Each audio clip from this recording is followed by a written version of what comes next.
I was so traumatized after it because I did not expect that to happen on my first day. Hey, do you remember? This is probably the worst Airbnb I've stayed at. I was almost about to cry that day.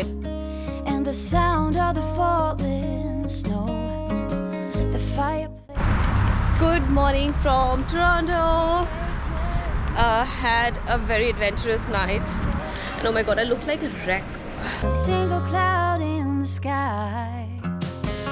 If I could go. So this is how my first week went in Toronto. I landed in Toronto airport at around midnight. Took an Uber to our Airbnb, which I had booked I think a few weeks in advance, and then it was a disaster. This is probably the worst Airbnb I've stayed at. Right behind me, if you see this rundown building. So as soon as we stepped into the Airbnb, it was dirty, it was filthy.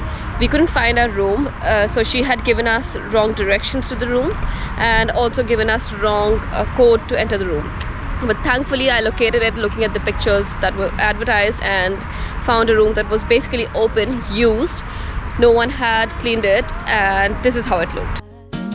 Just a dream guiding us, and not a single cloud in the sky.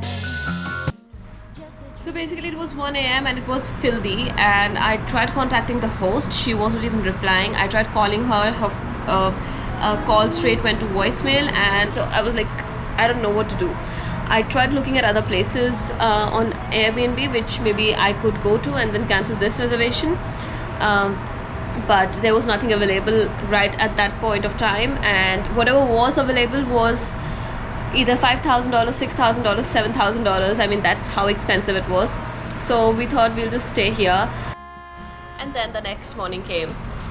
She still did not reply. I messaged her that I would really appreciate if you reply, because this is not the right situation and I am really not sure how to stay in this filthy place. She replied that, oh, I'm so sorry, we might what she said, she gave me some excuse and said she will send the cleaners to clean it again. And I was like, there's no again, you just have to clean it because you did not clean it at all. So I was like, okay, whatever. We went out.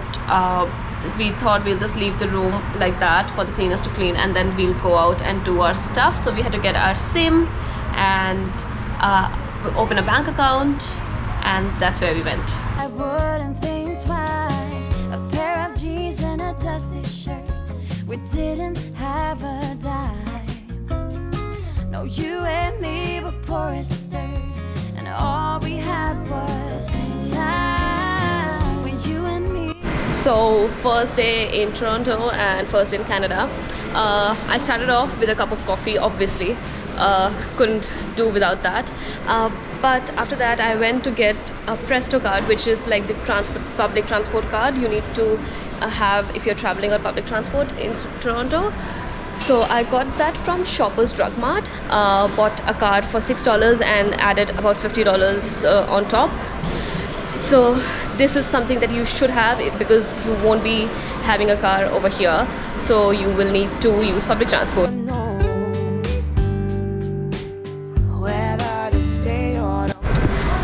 Okay, so we are here at Dufferin Mall and we are looking for SIM cards first.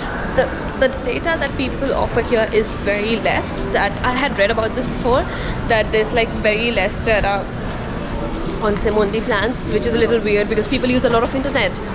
And why wouldn't you give data? But yeah, I found one which is a little cheap, and there is an activation fee that people charge, that companies charge to activate your phone. To impress. Well, they're all watching now, so walk out the door.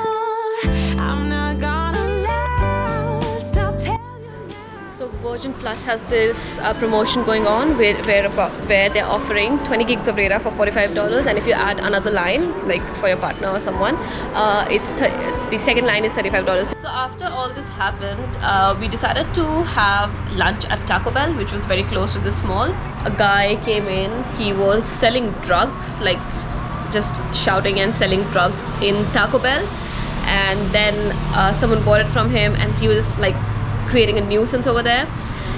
And then after some time he went towards the staff, you know, where the counters are with the clear screens, poked his head inside and started racially abusing them. This was a shocker because this had never ever happened to me in Sydney. I mean, I tell you, you will never see this in Australia. This does not happen. At least it did not happen with me for in my last 5 years. Someone else's experience might be something else, but I was very shocked to see this. And it went on for like 5-10 minutes until they said they are going to call the cops. He was on drugs for sure, and I was like, oh my god, this is not what I expected from Toronto. Seeing the first day, I was blown. Like I was traumatized, I should tell you. And then the guy, like, he started abusing the girls. It was an episode of racial abuse, and I was shocked to even speak or say anything. And the guy was on drugs, so I wasn't sure if I should say something, and then it escalates and then it comes to me. So I was like, just let it be. They were behind the counter, they were safe. They started to call the cops, and then he went. Along with this, I also noticed in the area there were a lot of people who were on drugs, junkies, who were smoking up marijuana, and a lot of people were homeless, which was sad to see. And a lot of those homeless people were basically on drugs and a little aggressive at times. This is not legal or even normal in Australia, and I was like, I was almost about to cry that day. This was my first day and I did not know how to respond to it. Yeah, this happened, and I was very not happy about my first day in Toronto because I was expecting it to be nice, fun, and I want to show you everything. But this is what happened, and I didn't even record that because I didn't know how the person or the people would react on me recording them. Also, I don't feel good recording someone else's condition without their consent, so I am not going to record them. But it's there and it's very prominent. It's in your face and you'll see it when you get here. There is a massive drug problem, and cannabis is legal in marijuana, so people are abusing it. And let me tell you about this Airbnb. Do not book it, firstly. This is hosted by a girl called Stevie, and sometimes it is hosted by Riley or Andy. So there are 3 friends who run this Airbnb. There are 9 rooms in this Airbnb, and none of them are clean. And this Airbnb is dirty. It's filthy. I paid $2,000 for 32 days. I complained to Airbnb support and they refunded about $500 of our stay because the bathroom is clogged, and this girl Stevie does not respond. Like, we have messaged her like 5-6 times and she is not even responding to our messages. But yes, if you come across any listing by Stevie, Riley or Andy on King Street West, I will give you the location as well. Do not book it. You'll regret it. It's like a waste of money. The house, the kitchen, nothing looks like the pictures. They are all run down, almost like about to collapse. So you'll probably waste your money if you're staying here.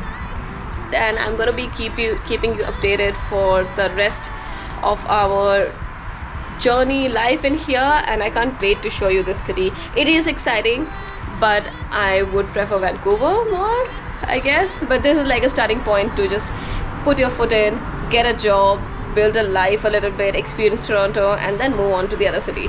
And until then, you have to subscribe to my channel if you want to keep seeing this content. Turn on the bell notifications because I post videos every week, and follow me on my Instagram. I post a lot over there.